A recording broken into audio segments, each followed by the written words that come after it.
Okay, Jon, it's a pleasure to have you here with us today. And I know you have a very extensive work and very interesting and very helpful for a lot of people. Could you tell us how you started? I know you are a bachelor in chemistry and you have a PhD also in molecular biology. How did you make that leap? Well, I guess the way I usually explain this is that my father is a very well-known molecular immunologist, and my mother is an artist and has been an artist her whole life. So I grew up in a family where science and art were kind of two separate worlds, and I was touched by both of them. So in school I studied science, but there was always a part of me that kind of was more the soul of my mother, so to speak, and an interest in dimensions that are very difficult to understand through science alone, like, for instance, love and the appreciation of beauty and the beauty of movement and color and so forth. So, and I also felt very strongly certain kind of limitations in the scientific worldview. And it was also very stressful. I studied molecular biology at MIT, the Massachusetts Institute of Technology. It was in the 60s during a period of huge social turmoil around civil rights and also the Vietnam War. And I found that in order to maintain my own sanity, it was very helpful for me to do certain kind of interior practices that helped me maintain inner balance. And because it was the 60s in Cambridge, Massachusetts, I got exposed to some wonderful methods, some of them based on the martial arts and yoga and meditation, and found them to be just what was missing in my life. And I think that what it did was it brought together the art and the science in a new way that allowed me to feel that the interior life and the subjective relationship to perception and understanding was as important as the objective relationship to perception and understanding.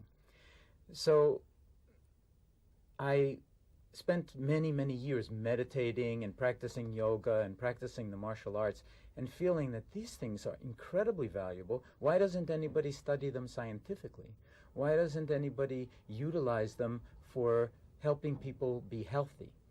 In the United States, very, very little energy goes into preventive medicine. Almost all the energy and almost all the money goes into trying to find cures for diseases after the body breaks down. But it's very well known that we can do a great deal to prevent the body from breaking down, and it's very expensive to fix the body once it's broken down.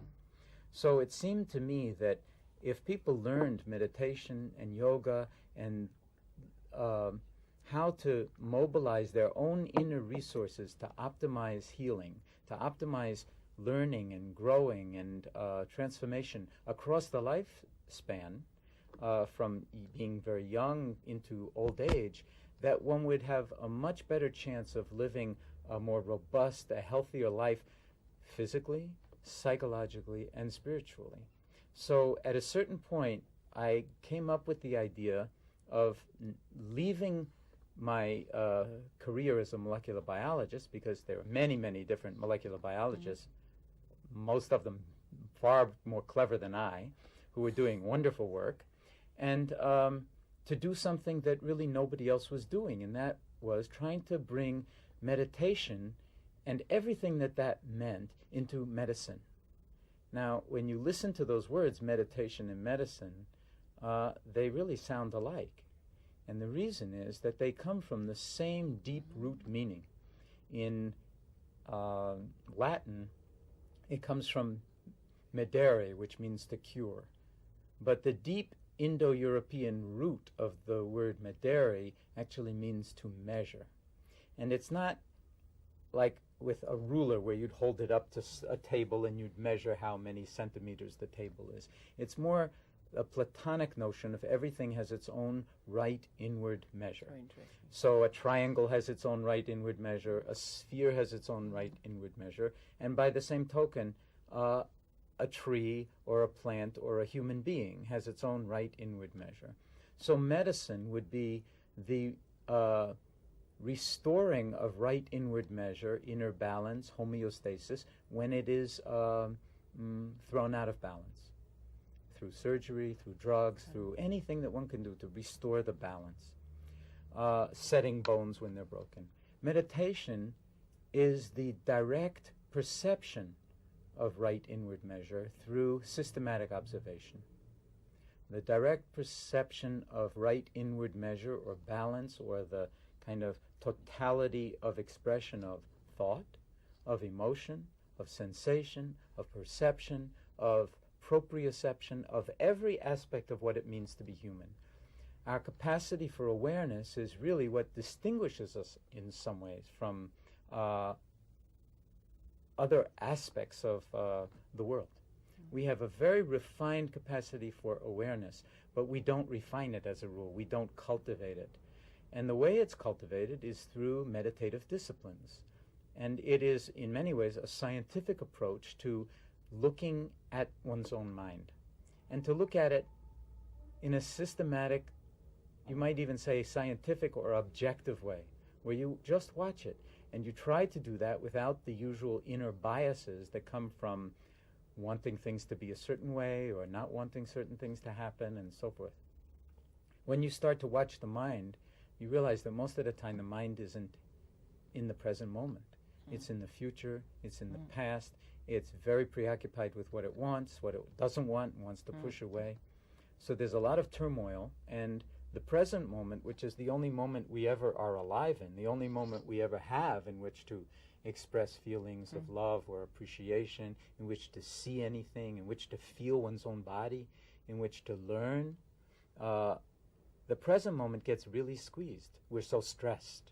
We're running through our present moments to get someplace else, thinking, oh, when I get someplace else, I'm going to be so good, everything will be wonderful. But you're already in the future. And you're already in the future. Then you get to the future, it's not so good because it's just the present. So we keep running for some perfection, and we forget. I think we just don't realize, we ignore the fact that to be alive in this moment is a miracle.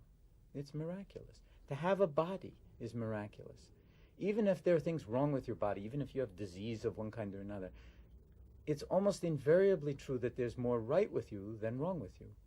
So if we could mobilize what's right with you, and then let the healthcare system take care of what's wrong with you, the two together might form a powerful partnership that would be much more conducive of healing than just an auto-mechanic model of medicine where you wait until your body breaks down, then you drive it into the hospital auto shop, and you hope that they can put you back together, replace your liver, replace your heart, clean out your arteries or something like that. It's far better if you can participate in the process all along. And if you can prevent it, no? And if you can prevent it, even better. Now, my work is at the University of Massachusetts Medical Center, where in 1979 I started a clinic called the Stress Reduction Clinic. And it's a clinic in the form of an 8-week-long course that's designed to teach medical patients with usually very serious diseases or chronic pain or chronic stress-related problems of all kinds to help them to learn how to take better care of themselves as a complement to whatever the healthcare system and their doctors in the hospital are doing for them. To, again, learn how to mobilize those deep inner resources that we all have for relaxation, for concentration, for paying attention, for honoring oneself in ways that might truly shift the balance, restore that right inward measure that medicine and meditation are both aiming at. This is potentially very useful for doctors because many times the doctors can only do so much for their patients. Then I don't know what more to do. What should I do with Mrs. So-and-so? She doesn't even take her medication, and the medication's not working, whatever it is. So many people wind up not feeling entirely satisfied with allopathic medicine.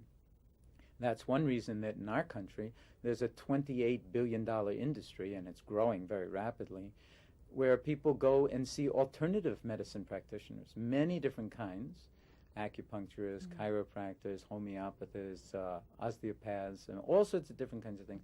And they don't bother to tell, for the most part, they don't bother to tell their allopathic doctor about it. They just keep it in silence. They keep it in silence because they know that... separate parts. Yeah, because they might be ridiculed. But now that it's understood that this is such a huge business, of course, allopathic medicine wants to have a part of it and wants to, in some way, take responsibility for the whole patient, which is what medicine is always about. So maybe what needs to happen is to expand the model of medicine, of what we call good medicine. And the field that I work in is called mind-body medicine. I don't see it as alternative medicine.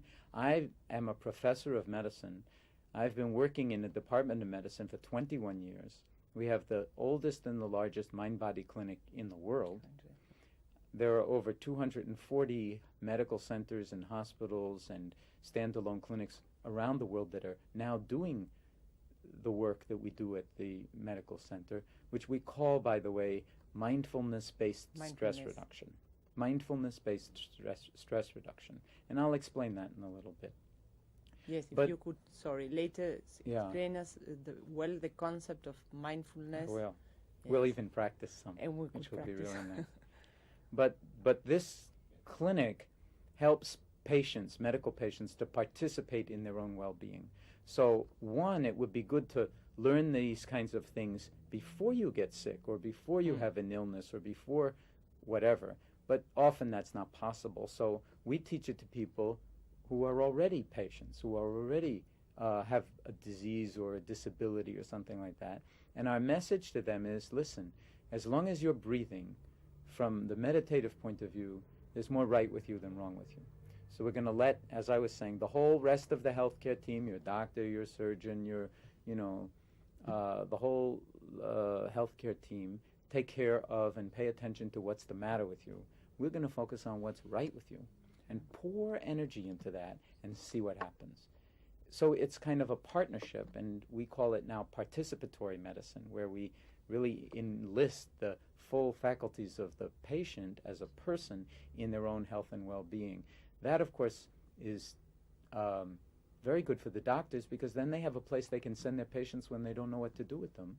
And the stress reduction clinic functions as a kind of safety net that catches people falling through the cracks of the healthcare system and challenges them to see if it's not possible to do something for themselves that nobody on the planet can do for them. And people love to be talked to that way. They begin to think, maybe that is possible. And we relate to people in a way that is very loving, very honoring. So we see all of the people who are referred to us by their doctors, because we see all people that way, as geniuses, as miraculous beings. So usually people are not treated as geniuses when they walk into the hospital. Oh, another miraculous being has come. I don't think so. But that's the way we relate to patients, so that they're very excited to think, maybe there is something that I could learn that would be really valuable for the rest of my life, especially since I'm under so much stress. Now, people are all under stress. Everybody's under stress. Stress is just a natural part of living. It's our need to adapt to constantly changing conditions and demands that are placed on us. So having to make a living is stressful. Having a job is stressful. Not having enough money is stressful. Being a parent is stressful. Having elderly parents that you need to look after is stressful. These are all demands that, if we adapt well to them, may not be all that stressful. If we don't adapt well to them, they can be very stressful. Then on top of that, if you have some kind of illness or disease, well, that just adds to the stress that you're already carrying. Aging is stressful. Being in relationship with another person. Sometimes just a relationship between a man and a woman. It's like not always so pleasant. No. I mean, sometimes it can be really stressful. If we pay attention to those kinds of psychological domains in a way that is more less judgmental, less opinionated, more in touch with the actuality of the situation, which is what meditation is all about, then we can learn how to navigate more effectively through our lives and be more transparent to the stress that we're under. If we're human beings, if we have a body, we will have stress. Sometimes we will have pain. But if we can learn how to deal with stress and pain, the quality of our lives will be hugely different. And it may even be that our ability to recover from life-threatening illnesses or to have good quality of life while we are alive can be vastly improved. And there's a lot of evidence for that in the field of mind-body medicine that's come out of many different medical schools over the past 25 years. Good. I read a very interesting example you gave in, where you said that meditation was like sewing a parachute. Yes. No? I Could did you say tell that. it? Because, Sure. hey, it's very interesting. Well, in our society, we're very disciplined about some things and not at all disciplined about other things. So we take a lot of things for granted and we don't pay attention to them. If you're a parent, for instance, we're very disciplined about waking the children up in the morning, getting them off to school, feeding them, clothing them, making sure that they're all okay and safe and everything else. We do that every day. We don't do it when we feel like it. We do it every day, whether we feel like it or not. It's part of being a parent. We get up in the morning, we go to work every day because we have to go to work. We don't just go to work when we feel like it. Nobody's job would last very long if you only worked when you felt like it. But when it comes to paying attention to ourselves, we're very haphazard. Even with exercise, many people say, I could never exercise, and they just exercise, once in a while. But the body really needs to be nourished through exercise. Yeah? The physical therapists say, if you don't use it, you lose it. And it's very true. If you sit on your body for 50 years, the next 50 years won't be so healthy. If you garden, if you work in the garden, if you walk, if you do very simple things, that your body is fed in that way. So some things we do in a very disciplined way in our lives, other things we don't pay any attention to.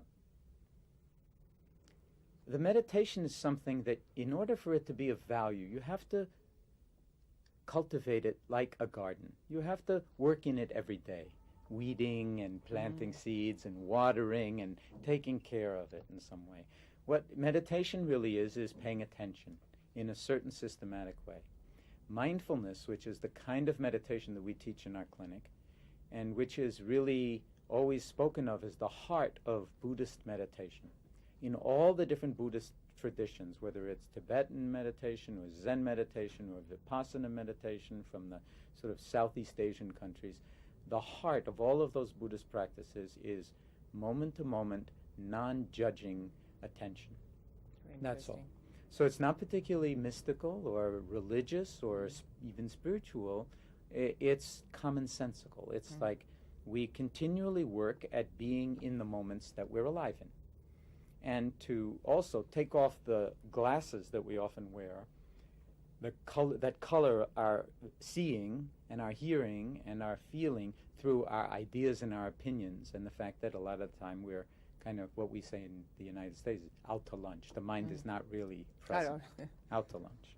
So that requires continually coming back to the present moment. The mind wanders, we bring it back to the present moment. And it's very useful to practice meditation by yourself every day for a period of time. We call that formal meditation practice, where you would say, and I'll do some in a little bit, where you sit or lie down on the floor, or you can do it in any posture, and you can close your eyes, but you don't have to, and you start to pay attention to the simple aspects of the present moment. One very important one that's pretty obvious is that you're breathing. You're always breathing. No matter where you go, you're breathing. We don't pay any attention to it unless we're choking on a piece of meat or we have asthma or something like that, or, some kind of allergy. So one might just sort of become still and ride on the waves of your own breathing with your attention so that I can feel the air coming into my body, either at the nostrils or I can feel my belly expanding a little bit. And I ride on the wave of the out-breath. And then I ride on the wave of the in-breath. And then I ride on the wave of the out-breath. And then my mind says, okay, what else? Is there something more interesting than just this breath? Because the mind always wants something else, And so the discipline moving here, all the time. moving all the time. It's always got ideas or opinions. I don't like this anymore. It's boring, or, it makes me feel uncomfortable. So it's like a little laboratory. I'm watching my mind become uncomfortable or bored. It's okay. I stay with the breath. That's the discipline. You could think of that as like weaving the parachute. You do the practice every day for a period of time. It can be long, it can be short, it doesn't really matter. In our clinic, because people have very serious disease and chronic pain and so forth, we insist that they do it 45 minutes a day at one time, 6 days a week at least, for the 8 weeks that our clinic lasts, our program lasts, because they're learning something that's a lifelong skill. So if you meditate 30 seconds a day, forget it. You have to meditate long enough for your mind to not feel happy, and then feel happy, and then not feel happy, and then feel happy. And then you begin to realize, oh, that's just the mind. It's always waving, like the ocean. It's wave, wave, wave, wave, wave. But underneath the waves, underneath the surface of the ocean, if you go down 20 or 30 feet, it's always calm. Always calm. It's the same with the mind. The mind can be very choppy. You can have storms in the mind just the way you have storms on the ocean. Huge waves, very powerful, very tempestuous. The mind too. Something happens you don't like, or you lose something, or you have your relationship has some kind of conflict in it. The mind can go crazy. But if you watch and think of it as just like waves, and you drop down underneath the surface of your mind, even now, even here, there's always calmness. So the meditation is not about getting stillness or finding stillness. It's about realizing that the stillness is already present inside That's you. very important.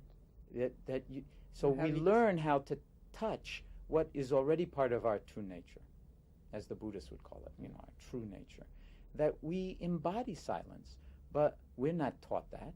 We don't actually experience it very much. Children experience it sometimes, but television, of course, makes it very hard to experience because it's always creating chatter in the mind. And also, it reduces your attention span because every 2 seconds the image is changing. So little children is like, like that. And that's, I think, partly why we have more and more attention deficit disorder and hyperactivity disorder happening with the children. The meditation is a discipline that teaches you how to pay attention systematically and with an openness of mind and an openness of heart. So if you do this for a period of time, every day, and then you bring it into your life in other ways, which are what we call informal meditation, where you bring mindfulness or moment-to-moment non-judgmental attention into everything, chopping vegetables, driving your child to school. In your whole day and the whole your day. life. Yes, if you do this, that's like weaving a parachute. Then sometimes you get pushed out of the plane, when stressful events happen that we can't expect or that we don't like or whatever.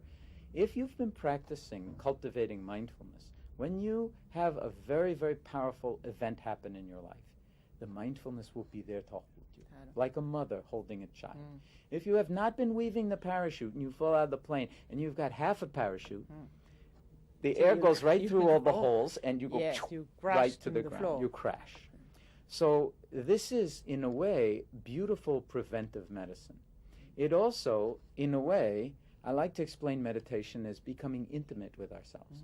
We become more intimate with ourselves, meaning we know more who we are, because we're not identifying so strongly with our ideas and our opinions. Every few months we might have very strong ideas and opinions. Then you look 5 years later, we don't have the same opinions. We don't have the same. But so they create obstacles for us much of the time. So our lives, to a large extent, are being driven by unthinking ambition a lot of the time, a great deal of fear. So a lot of what we do because we're afraid something bad will happen. And sorry, that's a very interesting item then, if you can talk a little bit about fear and we'll do that. So these two combined, plus all our ideas and opinions about who we are, makes it very difficult to be in touch with who we are. So sometimes to just drop in and be still, it's like a reflection of oneself. In the mind gets a little bit more still, and we can, like the surface of a pond, for instance, you can see the sky reflected. You can see the clouds reflected. You can see the birds reflected. You can see the trees around the pond reflected. And, every once in a while a cloud will go by, like a thought. Every once in a while another cloud will go by, like a feeling, an emotion. And we let them come and we let them go. The mind is kind of like a little bit more still. And we begin to realize I'm much bigger than my thoughts. I'm much bigger than these feelings that come over me. I'm actually huge. I'm more like awareness than I am like the individual clouds in the sky. I'm more like the sky itself. When you realize that, you handle stress very differently, because things that before might have really threatened you, you now see as not so threatening. They're more like challenges, and they're not going to be destroying your self-nature. And as passing by, not as exactly. So you can let a lot of things, like you can let them go. Whereas before, if you take offense at everything or you're frightened by everything, then you spend your whole life in an anxious, nervous state. And we see many, many medical patients who have anxiety disorders, panic attacks, things like that. When they do the meditation practice for a period of 8 weeks, even without any drugs, their panic goes away, their anxiety goes away, and then if it comes back, they know how to handle it better. So part of this is learning how to live inside ourselves with a certain kind of authenticity, with a certain kind of awareness that does not take for granted our own beauty, does not take for granted the magical, or I would say the magical and mysterious qualities of being alive. For instance, that the breath is moving all the time. It's really quite amazing. If you learn to listen to the breath, it's like sitting by a stream, a mountain stream, and listening to the water go over the rocks. Very calming, very relaxing, and it's also puts you back in touch with worlds that we often live apart from. Puts you back in touch with your body. Sometimes people are not in their bodies for long periods of time. They're so in the head. From here down, nothing. It's just numb. We're numbed out to the body. There's a wonderful line in a short story by James Joyce that I like to quote a lot, the great Irish novelist. He wrote some stories that were called Dubliners, and in one of them he describes a character named Mr. Duffy, and the line goes like this: Mr. Duffy lived a short distance from his body. And I think a lot of us live kind of a short distance from our bodies. We're very preoccupied with the body. It's a multi-billion-dollar industry to sort of make your face look good and make sure you have the right clothes and everything else. We were so preoccupied with the surface appearance, but not the inner beauty. When people are happy, their faces are always beautiful. They don't need makeup. They don't need eyeshadow. They don't need to look younger. Always beautiful. 80-year-old people radiate beauty that sometimes 20-year-old people just don't have, because they are okay inside. So this is, in some way, a way to develop or to restore one's own self-respect, one's own dignity, to come in touch with one's own beauty. And everybody's beautiful. It's like we're all flowers. The universe is flowering in many different ways, and the universe needs each one of its flowers. Or if you like to talk in the language of the divine, God needs every one of its flowers. We all know that, but we think, well, but not me. Everybody else, yes, but not really me. There's too much the matter with me. I'm too this, I'm too that, I'm too inadequate. So a lot of people walk around feeling inadequate. It's not so necessary. And so the meditation is a way to rehabilitate yourself, to learn to live inside your body again. Whether you are have a disease, or you have some kind of injury or pain problem, or whether you're just a regular person with a lot of problems and stress of just living one's life. And I see life as a big adventure. So by dropping into the breath, by dropping into the present moment, that adventure becomes more available to us. Tell me, Jon, when people start to meditate, perhaps aren't they so used to that chattering and to that kind of stressful mind movement that they have fear to go to a quiet place? That's a beautiful question, and you're right on target. Yes, many people are terrified of silence because they think, if I'm just quiet, if I'm very still, I'll lose my mind. I won't know who I am. There's a lot of fear around that. We're so insecure that we think if we get quiet, we won't know who we are. And people even are afraid to go out in the woods by themselves, and be still in nature. But very often what happens is exactly the opposite. They feel restored. They feel like, oh, I feel more like I did when I was a child, that I've come back in touch with aspects of myself that I never knew existed. I like to use a sort of terminology that meditation helps us get back in touch with hidden dimensions of our own being. Total dimensions that we didn't really realize about ourselves.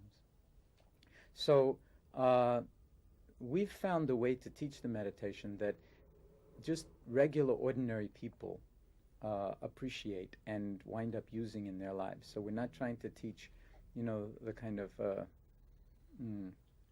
we're really oriented towards the mainstream in society. And 12,000 people have been through our clinic, just regular people, and wind up using this in every aspect of their lives. Maybe I should show you a little bit what might be fantastic. Involved, okay? Yes, let's because as I said, we spend a lot of time not paying attention to what's most important in some ways, and paying a lot of attention to what's most urgent. But the urgent and the important are very often different. So sometimes you don't need bells, of course, but sometimes I will ring bells like this. And I'll ask our patients to just follow the sound of the bells into their own breathing.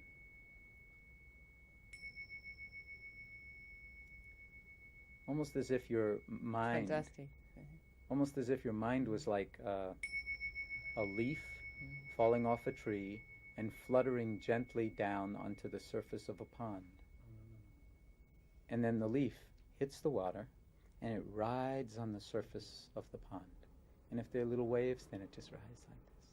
So the waves of the breath the same way. The mind alights on the breath and just rides on the waves of the breath. And I can feel it with my eyes open, with my eyes closed.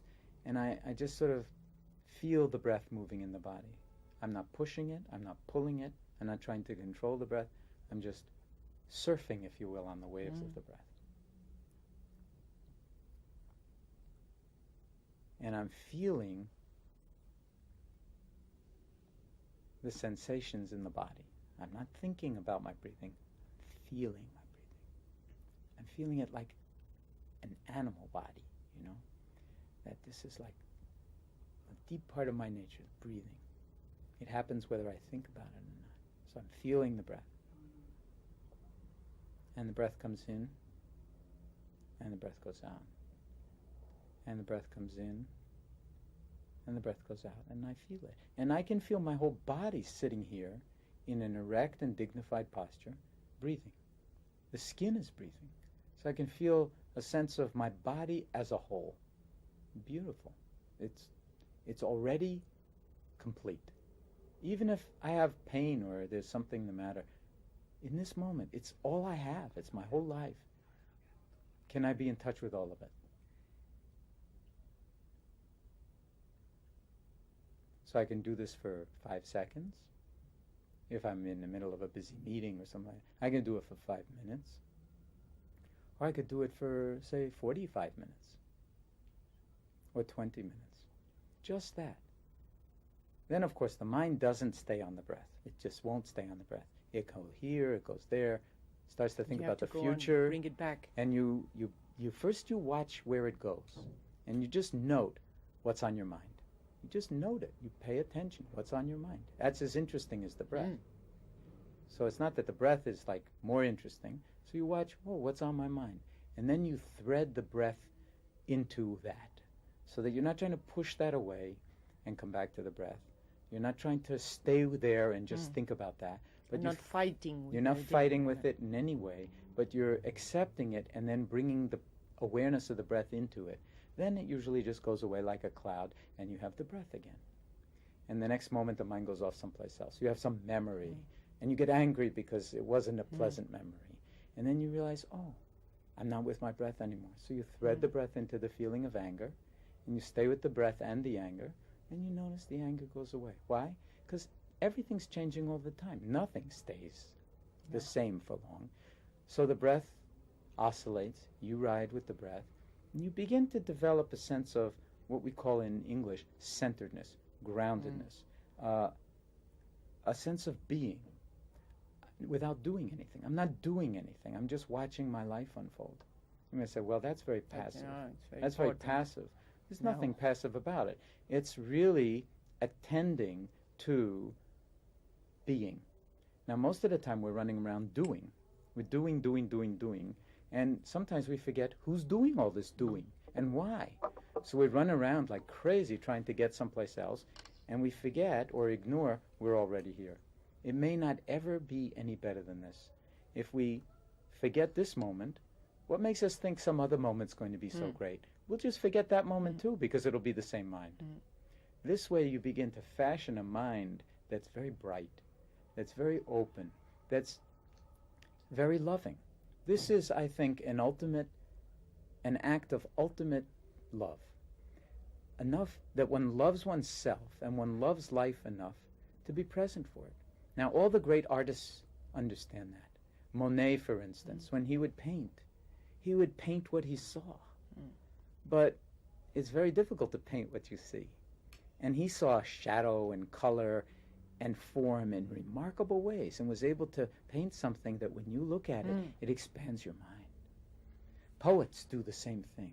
They can take words and they can make the words come together in such a way that something deeper explodes inside you. Beautiful. They are much more alert and attentive, no? Exactly. Observative. Exactly. They have and so you see... more power to observe. Yes, and so artists have this great power of observation and attention. Scientists, in a different way, great powers of observation and attention. Neither of them wants to be biased, because if you're biased, then it becomes uninteresting. You're preconceiving what things are, so you can't really see them, because you're only seeing your ideas. This gets in the way as a scientist, gets in the way as an artist. Then your art is mediocre. It doesn't speak. It doesn't live. So the discipline of the adventure of capturing our moments becomes, in a way, a very radical act of appreciation of life, of really embracing life. Then your relationships will be very different, because you're there for them. A lot of the time we're unconscious. We're running along on automatic pilot, so we're not really there. There's a wonderful poem by Antonio Machado that speaks to this. I will say it in English because I can't say it in Spanish. But it goes like this. The wind one brilliant day called to my soul with an odor of jasmine. I'll say that again because I lost it. The wind one brilliant day called to my soul with an odor of jasmine. In exchange for the odor of my jasmine, I would like all the odor of your roses. I have no roses. All the flowers in my garden are dead. Well then, I'll take the withered petals and the yellowed leaves and the waters of the fountain. And the wind left, and I wept. And I said to myself, what have you done with the garden that was entrusted to you? What have you done with the garden that was entrusted to you? Now, because we are primarily concerned about the present moment, I like to put it in the present moment as a question. What are we doing with the gardens that are entrusted to us? The wind can call to our soul. The wind is life itself. It's the breath. It's the sacred in every aspect of our lives. But if we're busy, if we're always running along on automatic pilot trying to get someplace else, we won't feel the wind. So he says, the wind one brilliant day. But that's if you're lucky. If you're lucky, one brilliant day, you'll feel the wind. If you're not lucky, you might die before you have the experience of the wind speaking to you. Not because it's not speaking to you all the time, but because we don't feel. We're not paying attention. We're ignoring the messages. So the challenge of meditation, the challenge of mindfulness is to be awake in our lives, for our lives, while we have the opportunity. It gives you a much brighter and bigger awareness, no? Exactly, You can exactly. perceive little things, small things, anything, noises. Exactly. It gives you a much bigger awareness, and you also see openings where before you didn't see any openings. So you can navigate through life and make more effective choices. You can have many different ways to respond to situations, even stressful and unpleasant situations. You have a range of choices rather than only one automatic reaction all the time. So we distinguish between reacting to stress, which is very automatic and mechanical, and responding to stress where, you know, it's like a dance. It's an art form. I can do this, I can do that. It's more like Monet, the way Monet. Choices. More choices. So Monet, he used to line up canvases, and he'd paint an hour on this canvas, then he'd move here and paint the same thing, but the light's different. So it's different. And then an hour later, he'd move here and paint the same thing, the light's different. And is able to show, and Monet was a genius at this, that we don't cultivate our own capacity for seeing.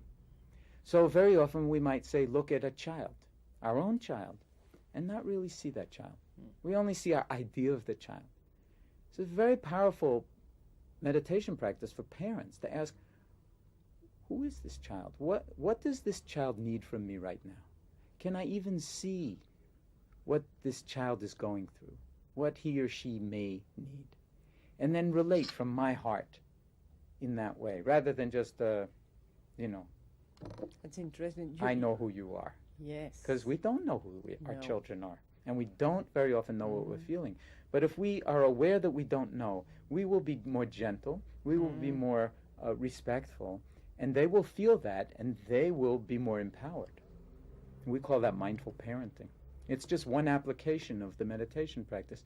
You don't even have to be a meditator. You don't have to be a meditator to do any of this stuff. And that's a very important point. We're not trying to turn the world into meditators. What we're trying to do is invite people to wake up to the beauty of their lives and to all of these hidden dimensions that have to do with really coming to our senses, becoming more sensible. And you do that by practicing, by cultivating the gardens. So the body's a garden, the mind is a garden, our children are gardens, our work is a garden, our relationships are gardens. If we have parents and they're still alive, these may be very difficult gardens to cultivate, but nevertheless they are gardens. And if we bring that kind of attention, of vitality of attention to our lives, it's as you're saying, they light up. They're more full. They're more whole. And then even if we have problems, being human, we're going to have problems. I call it the full catastrophe, you know. The full catastrophe. The full catastrophe. That was what Zorba the Greek called it. The full catastrophe. Life, he said, wife, house, kids, the full catastrophe. It's the human condition. So stress isn't bad. Pain isn't bad. It's partly what happens to us. Of course, nobody wants to be in pain. Nobody wants to be completely stressed out. But the message is, we can work with this moment exactly as it is.